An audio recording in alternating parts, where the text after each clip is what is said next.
కార్యక్రమం వీక్షిస్తున్న మీ అందరికీ యేసుక్రీస్తు నామమున నా వందనములు. జీసస్ కేస్ మినిస్ట్రీస్ వారి యేసే నా ఆదరణ అనే కార్యక్రమానికి స్వాగతము. ఇప్పుడు మా నాన్నగారు పాస్టర్ వై మోహన్ రావు గారు దైవ సందేశం అందించెదరు. ప్రభునందు దేవుని బిడ్డలారా, దేవుని వాక్యాన్ని శ్రద్ధతో ప్రతి వారము కూడా మీరు వింటున్నందుకు దేవుని తరఫున మీకు వందనాలు తెలియజేస్తూ ఉన్నాను. ఈ వాక్యము వినలేనటువంటి వారు చాలామంది లోకంలో ఉన్నారు, కొందరు గతించిపోయారు కూడా. అయితే బ్రతికి ఉన్నంతకాలము కూడా మనము ప్రభువుని సొంత రక్షకుడిగా అంగీకరించి మారు మనసు పొంది ఆయన ఇచ్చేటువంటి రక్షణ భాగ్యాన్ని మనము స్వీకరించాలి, ప్రతి ఒక్కరు కూడా. అది ఆయన యొక్క ఉద్దేశం, ఆయన యొక్క సంకల్పం. అందుకే ఆయన మనలను సృష్టించాడు. కాబట్టి ఈ సృష్టికర్తను మనం మర్చిపోకుండా మన యొక్క పాపములన్నిటినీ కూడా ఆయన యొక్క రక్తములో కడుగుకొని పరిశుద్ధమైన జీవితాన్ని జీవించాలని ఆయన కోరుకుంటూ ఉన్నాడు. అంటే ఆయన యొక్క మాట మనము విని తీరవలసిందే, ఆయన నమ్ముకోవాలి. ఆయన యందు భయభక్తులు గల జీవితాన్ని ప్రతి ఒక్కరు కూడా సంపాదించుకోవాలని మిమ్మల్ని ప్రేమపూర్వకముగా వేడుకుంటున్నాను.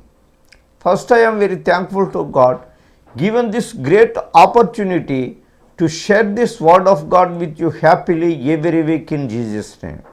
అంతేకాకుండా ప్రతి వారము కూడా దేవుని యొక్క వాక్యాన్ని మీరు శ్రద్ధగా వింటున్నందుకు దేవుడు నాకు ఈ చక్కని సదవకాశంని ఇచ్చి ఈ వాక్యాన్ని మీతో పంచుకోవడానికి ఈ సమయాన్ని నాకు అనుగ్రహించినందుకు దేవునికి మొదటగా నేను స్తోత్రాలు చెల్లించుకుంటూ ఉన్నాను. దేవుని యొక్క వాక్యం చదువుకునే ముందు చిన్న ప్రార్థన చేసుకున్నారు. అందరూ తలలు వంచి కళ్ళు మూసుకోవలసిందిగా కూర్చున్నాను. ప్రేమ కలిగిన మా యేసయ్య, కృప కలిగిన తండ్రి, మీ కృప కొరకు మీకే లెక్కలేని వందనాలు స్తుతులు స్తోత్రములు చెల్లించుకుంటున్నాం ప్రభువా. ఈ టీవీ ముందు కూర్చొని మీ వాక్యాన్ని వినటానికి నా ప్రభువా తగినటువంటి సమయాన్ని మీరు దయచేసి నా నాయన మీ వాక్యాన్ని వినాలనేటువంటి భయము కలిగేటువంటి ఈ బిడ్డలపై మీ మెండైన దీవెనలు ఉంచండి. వారి కుటుంబంలో శాంతి సమాధానాన్ని దయచేయండి నా ప్రభువా. చిక్కు సమస్యలు ఏమైనా ఉంటే నా ప్రభువా, నా నాయన బిడ్డలను ఒకసారి దృష్టి ఉంచుకుని వారి యొక్క చిక్కు సమస్యలు, ఆర్థిక ఇబ్బందుల నుంచి లేవనెత్తండి, కృప చూపించండి ప్రభువా.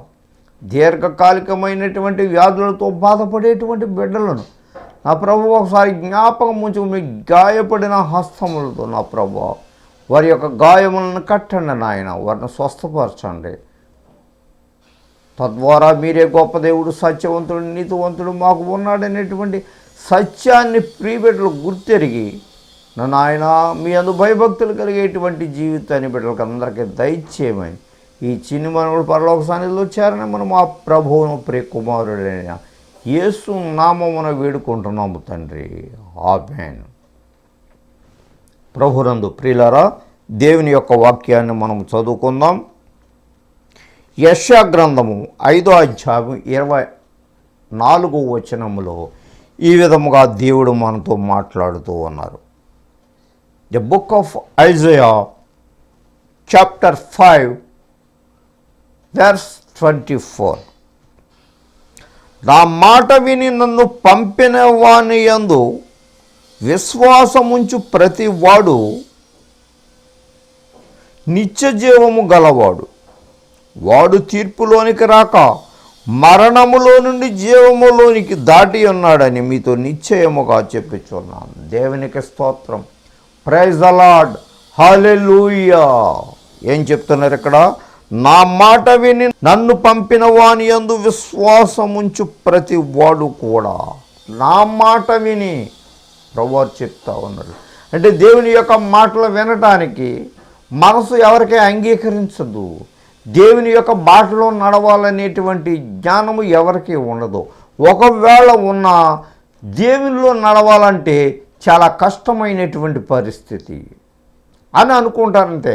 ఎందుకనంటే ఆయన మాటలు వింటే ఆయన మాటలు సత్యమైనటువంటి ఏ విధమైనటువంటి అబద్ధాలు లేనటువంటి వాక్యం ఇది, సత్యమైనటువంటి వాక్యము, జీవము కలిగినటువంటి వాక్యము. అయితే మంచి మాటలు వినటానికి మనుష్యుడు ఇష్టపడరు. అంటే కొంతమందిలో దేవుని యొక్క భయము కలిగి జీవించాలనేటువంటి తపన, ఆలోచన కొంతమందిలో ఉంటుంది. అయితే ఈ సత్యమైనటువంటి మాటలను వినటానికి కొంతమంది అయితే ఇష్టపడరు, ప్రభు యొక్క వాక్యాన్ని ఇష్టపడరు, ప్రభు యొక్క మాటలను ఇష్టపడరు.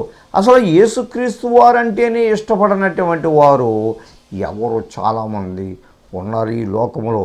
కానీ వాళ్ళు చెప్పుకోవాలనంటే సరైనటువంటి మార్గములో నడుచుకునేటువంటి మనుషులు కాదనే మనం అనుకోవాలి. ఎందుకంటే సత్యమైనటువంటి వాక్యాన్ని, జీవమైనటువంటి వాక్యాన్ని, నీ స్థితిగతులను మార్చేటువంటి వాక్యాన్ని, దేవుని యొక్క మాటలను, దేవుని యొక్క మంచి మాటలను, దేవుడిచ్చేటువంటి ఈ రక్షణ భాగ్యము, దేవుడిచ్చేటువంటి మారు మనసు, ఇవన్నీ కూడా నాకు అక్కర్లేదని చెప్పేటువంటి మనుషుల్ని ఏమని అంటారు? ఈ జీవమైనటువంటి మార్గాన్ని వినటానికి కొంతమంది అయితే ఇష్టపడరు. అయితే ప్రభు చెప్తా ఉన్నారు, నా మాట విని నన్ను పంపాని అందు విశ్వాసం ఉంచి ప్రతివాడు నిత్య జీవము కలవాడు. ఆయన యొక్క వాక్యం చాలా విలువైనది. యేసు ప్రభు వారు చెప్పినటువంటి వాక్యాలు, యేసు ప్రభు వారు చెప్పినటువంటి బోధలు చాలా విలువైనటువంటివి. ఆ మాటలు విని వాటి ప్రకారముగా జీవించేటువంటి వాడు నిత్య జీవము కలవాడు. ఆ మాటలలో విశ్వాసం ఉంచేటువంటి వాడు నిత్య జీవము కలవాడు. అంటే యేసుక్రీస్తు వారు చెప్పినటువంటి మాటలు అంటే ఏంటి? నీ దేవుడైన యెహోవాను పూజించుము. యెహోవాయే దేవుడు, గొప్ప దేవుడు, సృష్టికర్త అనేటువంటి సత్యాన్ని చెప్తా ఉన్నా కానీ, బైబిల్ గ్రంథంలో ఉండేటువంటి మాటలు దైవజనుల ద్వారా వింటున్నా కానీ నువ్వేం చేస్తున్నావంటే యేసు ప్రభు వారి మాటలు నువ్వు వినటం లేదు. అయితే నీకు నిత్య జీవము ఏ రకముగా వస్తుంది? నిత్య జీవం అంటే ఎటర్నల్ లైఫ్, ఎప్పుడు కూడా ఆనందము ఆ పరలోకములో యేసు ప్రభు వారితో ఉంటా. అంటే యేసు ప్రభు వారితో సాంగత్యం చేయాలని, యేసు ప్రభు వారితోటి ఫెలోషిప్, ఆ యొక్క సహవాసం చేయటానికి ఆయన ఇష్టపడుతున్న నిత్య జీవం అని అంటే పరలోకంలో ఆనందముతోటి ఉంటాం అక్కడ. కాబట్టి అటువంటి దానిని బోధించేటువంటి దైవజనులంటే నీకు ఇష్టం లేకుండా పోతుంది. అంటే మంచి మాటలకు నీవు తావివ్వటం లేదు, మంచి మాటలకు నీవు చోటు ఇవ్వటం లేదు. ఎంతసేపు కూడా నీకు కల్పనా కథలు చెప్పేటువంటి వారి వైపే నీ కన్నులు ఉంటున్నాయి, నీ ప్రవర్తన వాళ్ళ యందే కనబడతా ఉంటుంది తప్ప దేవుని యొక్క మాటలు నీకు రుచించవు. భక్తిహీనులు దేవుని సన్నిధికి తెగింపడు. అంటే ఆ భక్తిహీనుడు, దేవుడంటే ఇష్టం లేనటువంటి వాడు దేవుని సన్నిధికి రాలేడు. ఆ ధైర్యం సరిపోదో. నేను ఒక వ్యక్తిని చూశాను, దేవుడంటే ఇష్టం లేనటువంటి వ్యక్తి, చాలాసార్లు నాతోటే చెప్పాడు. అయితే అతడు దేవుని మందిరానికి వెళ్ళాడు. దేవుని మందిరానికి వెళ్ళి దేవుని మందిరంలో ఉండేటువంటి మాటలు, దైవజనుల ద్వారా చెప్పినటువంటి మాటలు విని బయటికి వచ్చినప్పుడు తన యొక్క బైబిల్ గ్రంథాన్ని, చేతిలో ఉండేటువంటి పుస్తకాలనే వెనకాతలు పట్టుకుని వస్తూ ఉన్నాడు. పెరాలసిస్ పేషెంట్ ఆయన. అంటే ఆయన యొక్క ఆ జబ్బు గురించే దేవుని దగ్గరికి వచ్చాడే తప్ప దేవుని యందు నిజమైనటువంటి భక్తి ఏమీ కనబడటం లేదు. అంటే దేవునిలో ఇష్టము లేకుండా ఆయన జబ్బు నయమవ్వాలని దేవుని సన్నిధికి రావటం జరిగిందే తప్ప దేవునిలో విశ్వాసం లేదు. ఆ విశ్వాసం లేకుండా వచ్చాడు. కాబట్టి దేవుడంటే భయము లేదనే అనుకోవాలని, దేవుని యొక్క భయభక్తులు లేవు. భక్తిహీనుడు దేవుని సన్నిధికి తెగింపడు. ఆ జబ్బు కోసమే వస్తున్నావే తప్ప నిజమైనటువంటి దేవునిలో రక్షణ ఉంది, దేవుని నమ్ముకుంటే మనం మోక్షం వెళ్తాం అనేటువంటి ఆ నమ్మకంతో దేవుని దగ్గరికి రావటం లేదు. కాబట్టి ఆ విశ్వాసం ఉంచి ప్రతివాడు కూడా నిత్య జీవము కలవాడు. అంటే దేవునిలో విశ్వాసం కావాలి. ఏంటయ్యా విశ్వాసం అంటే, దేవుడు నన్ను సృజించాడు, పుట్టించాడు, నేను ఆయన కొరకే జీవించాలి, నేను మారు మనసు పొందాలి, నేను చేసినటువంటి అతిక్రమములన్నింటినీ కూడా తుడిచివేసుకోవాలి. ఎక్కడ? దేవుని యొక్క రక్తములో, యేసు ప్రభువారి యొక్క మాటల ద్వారా, ఆయన యొక్క రక్తములో మన పాపములను కడుగుకోటి మనం పరిశుద్ధులుగా జీవించటమే మారు మనసు కలిగినటువంటి వారు. అంటే పాత పరిస్థితులన్నింటినీ కూడా, పాత స్వభావాలు, దేవునికి ఇష్టము లేనటువంటి స్వభావాలన్నింటినీ కూడా మనలో నుంచి తీసుకువేయాలని దేవుడు కోరుతున్నాడు. వాడు తీర్పులోనికి రాక మరణములో నుండి జీవములోనికి దాటి ఉన్నాడని మీతో నిశ్చయముగా చెప్పుచున్నాను.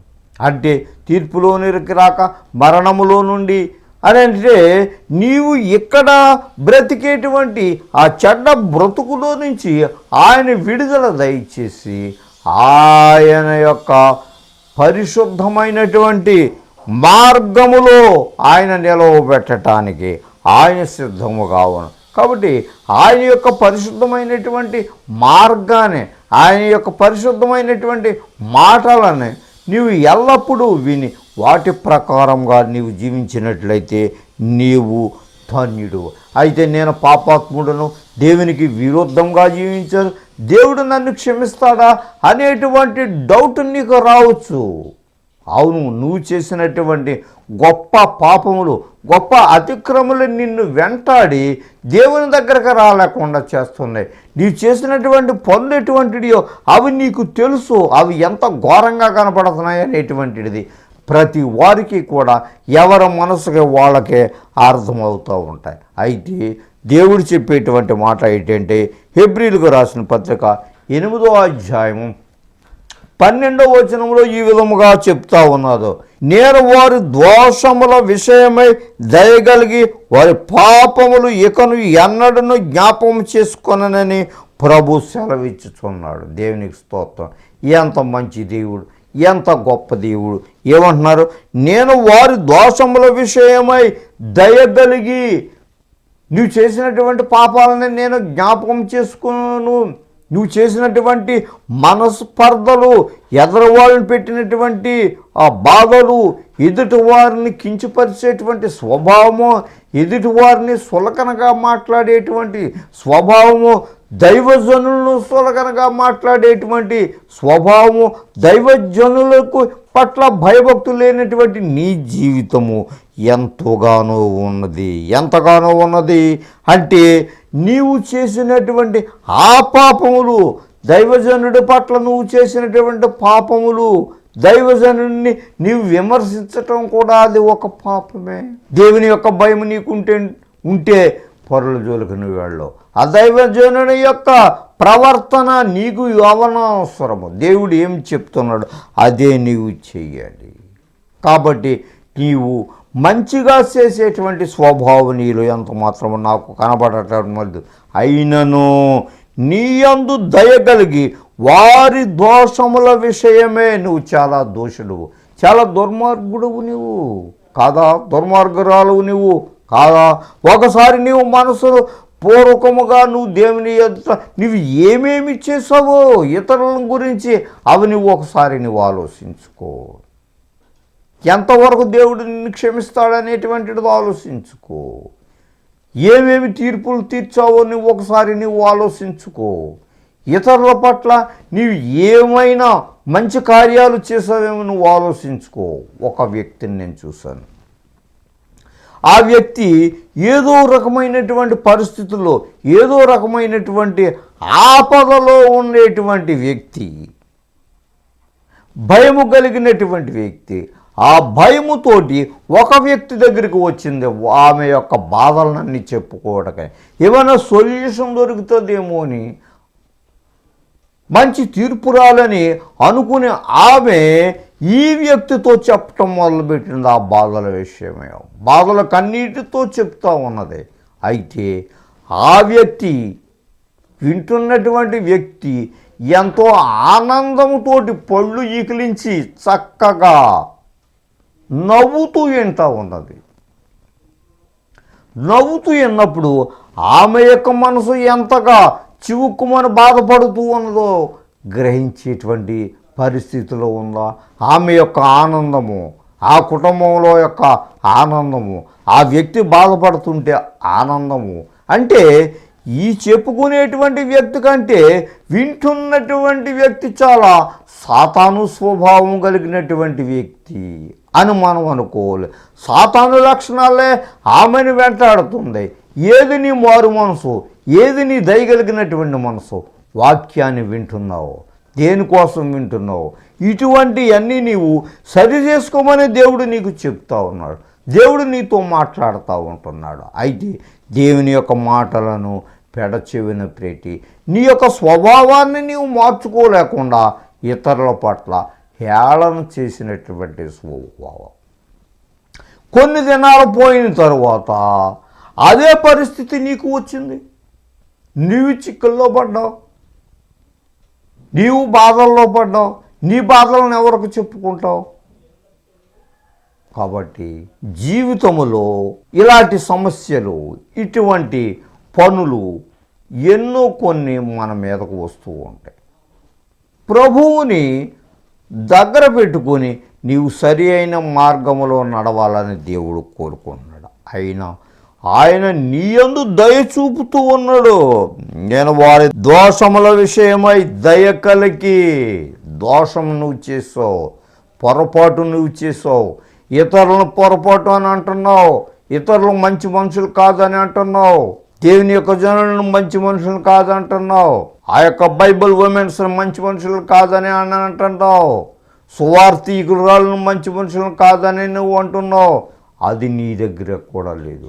ఆ సువార్త చెప్పేటువంటి స్వభావం నీలో లేదు. నీలో లేనటువంటి వ్యక్తికి ఆ సువార్థికులు చెప్పేటువంటి వాక్యం నీకు నచ్చటం లేదు. నువ్వెందుకు వెళ్తున్నావు మందిరానికి? ప్రభువారిని ఏమని అడుగుతున్నావు? నీ యొక్క పాపములు ఏ విధంగా క్షమించబడతాయని నీవు అనుకుంటున్నావు అంతే తప్ప దేవుని వాక్యం నీ దగ్గర లేదు. దేవుని యొక్క మాటలు నీ దగ్గర లేదు. వారి దోషముల విషయమై దయగలిగి వారి పాపములు ఇక ఎన్నడను జ్ఞాపకము చేసుకొను. నువ్వెన్నో చేసావు, ఎన్నో పాపములు చేసావు. క్రితం నీ జీవితం అంతా కూడా అదే, ఆ పాపంలోనే మునిగి తేలియాడినటువంటి వ్యక్తివి. కాబట్టి అవి నేను జ్ఞాపకం చేసుకోలు. ఇక నుంచి అయినా నీవు మారు మనసు పొందు. అవన్నీ నీ మనసులోంచి తీసివేసుకో. దేవుని యొక్క వాక్యముతోటి కడుగుకో. అంటే ఏంటి? దేవుని యొక్క వాక్యాన్ని నువ్వు వింటున్నావు. వినినప్పుడు ఆ వాక్యాన్ని నీవు అన్వయించుకో. దాని ప్రకారంగా జీవించడానికి నీవు ప్రయత్నం చేయి. ఆ వాక్యం ద్వారా నీకు మారు మనసు కలుగుతుంది. అంటే దేవుడు చెప్పేటువంటి మాటలు ఎంత గొప్పగా ఉన్నదో అవి నీవు తెలుసుకొని వాటి ప్రకారంగా నువ్వు జీవించగలిగినట్లయితే నువ్వు మారు మనసు పొందినటువంటి బిడ్డవే.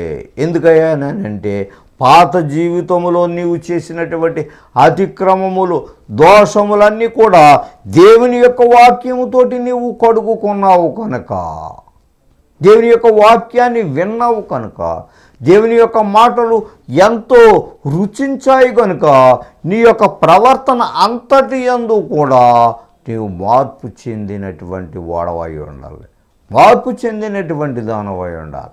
అలా ఉండటం ద్వారా నీ బ్రతుకే మారిపోతుంది. దేవుడు నిన్ను క్షమిస్తాడు. ఆయన దయ చూపేటువంటి దేవుడు. అటువంటి దయగలిగినటువంటి దేవునిని నువ్వు వెళ్ళవేళలా మనస్ఫూర్తికముగా నీవు ఆయనను అంగీకరించి చేరాలి. యెషయా గ్రంథము 43వ అధ్యాయము 25వ వచనములో ఈ విధముగా మాతో మాట్లాడుతూ ఉన్నారు. The book of Isaiah chapter 43 verse 25. నేనే నా చిత్తానుసారముగా నీ అతిక్రమములను తుడిసివేయుచున్నాను. దేవునికి స్తోత్రం. హల్లెలూయా, ప్రైజ్ ద లార్డ్, హల్లెలూయా. ఏం చెప్తున్నారు? నేనే నా చిత్తానుసారముగా నీ అతిక్రమములను తుడిచివేయుచున్నాను. పాపాలు క్షమించేటువంటి దేవుడు ఈ లోకంలో ఎవరూ లేరు, యేసుక్రీస్తు వారు తప్ప. యేసుక్రీస్తు వారు స్వయంగా చెప్తా ఉన్నారు, నీ అతిక్రమములను నేను తుడిచివేయుచున్నాను. ఇక నుంచి అయినా నా బిడ్డవుగా నేను స్వీకరిస్తున్నాను, నా కుమారుడుగా అంగీకరించబడిన సిద్ధంగా ఉన్నాను, నా కుమారుడిగా నువ్వు నాకు అవ్వాలని నేను ఆలోచిస్తూ ఉన్నాను, నేను దయ చూపుతున్నాను. కాబట్టి నీ అతిక్రమాలను తుడిచివేసేటువంటి దేవుడను, నీ క్షమించేటువంటి దేవుడను, నిన్ను రక్షించేటువంటి దేవుడను, ఆపదలో నుండి పైకి లేవనెత్తేటువంటి దేవుడను. ఇంకో మాట చెప్తున్నారు ఇక్కడ, నేను నీ పాపములను జ్ఞాపకము చేసుకొనను. దేవునికి స్తోత్రం. ఏం మాటలో, నీ పాపములను నేను జ్ఞాపకం చేసుకొనను.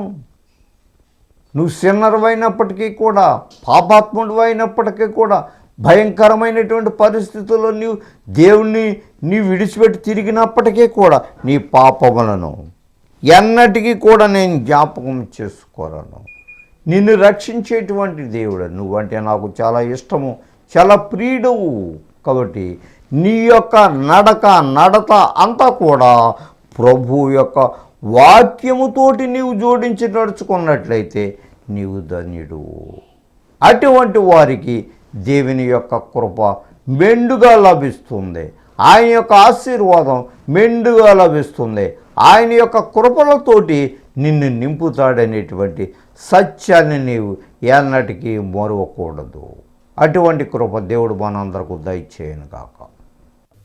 రోమేయులకు రాసిన పత్రిక 12వ అధ్యాయము 3వ వచనం నుంచి 10వ వచనం వరకు ఇలా రాయబడి ఉన్నది.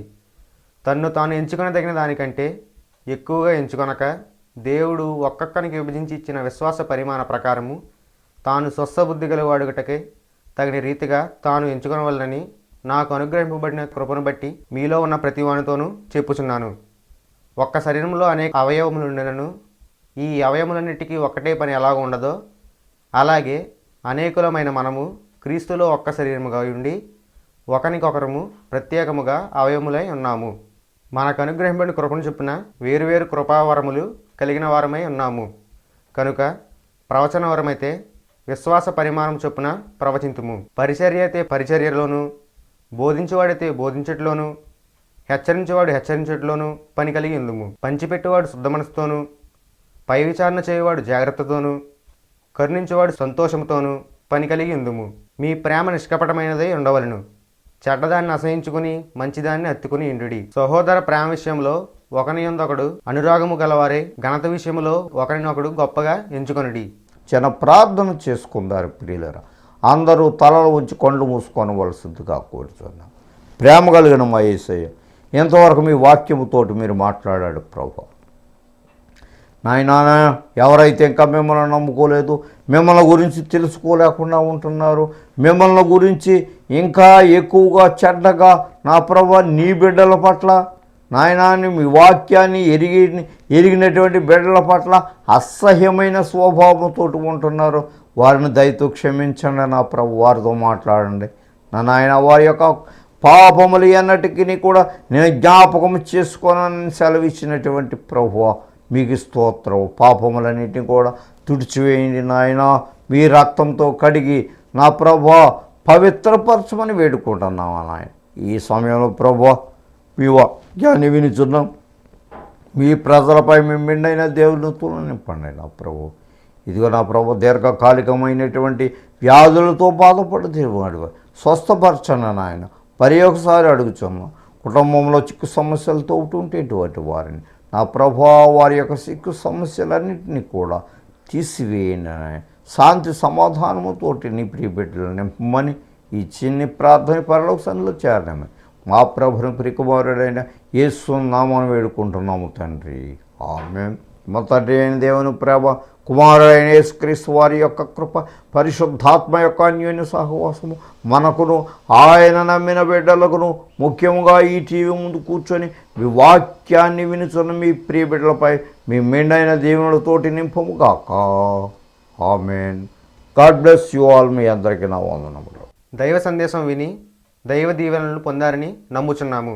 సలహాలకు, సందేహాలకు, ప్రార్థన అవసరతల కొరకు సంప్రదించవలసిన చిరునామా పాస్టర్ వై మోహన్ రావు గారు, Jesus cares ministries, Dommeru post 534351, Kovvur mandal, west Godavari district, Andhra Pradesh, yes India. Hour phone number 9652128511. Our email address mohany7@yahoomail.com. మా చిరునామా పాస్టర్ వై మోహన్ రావు గారు, Jesus cares ministries, Dommeru post 534351, Kovvur మండలము, పశ్చిమ గోదావరి జిల్లా, ఆంధ్రప్రదేశ్, ఎస్ ఇండియా.